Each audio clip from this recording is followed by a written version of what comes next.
音乐人袁惟仁小胖老师的前妻六元琪日前被媒体爆料和小11岁的电商新贵吕元中 Max 交往，没想到18日传出男方早有正牌女友林小姐，甚至还负债2000万元。对此，六元琪则表示，目前和吕元中已退回工作上的合作关系，认爱仅5天便宣告结束。但今19日，林姓女友更爆出男方过年才求婚，因此看到男方遭爆出新恋情，让他痛苦到想穿红衣跳楼自杀，所幸被救回。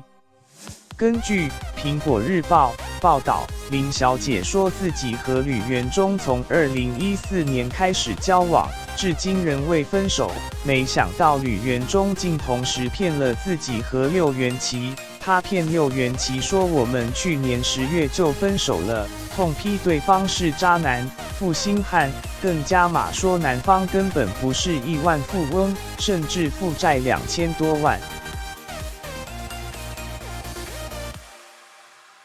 林小姐也强调我没有跟他分手，4年多来都没有，还透露曾和六元琪对质，六元琪向她表示已和吕元中交往4个多月，林小姐崩溃找吕元中谈判未果，并试图跳楼轻生。我当时穿红衣红鞋，就是要阴魂不散地纠缠他，幸好被18岁的儿子及时救回，他承诺再也不做这种事了，我会过得更好给他看。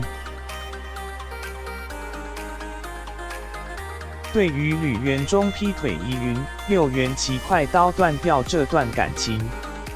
同时表示他好辛苦，我看了很心疼，每个人都该学会分手后祝福对方，不管受伤了还是和平的分手，学会祝福才能让自己接下来的平静美好。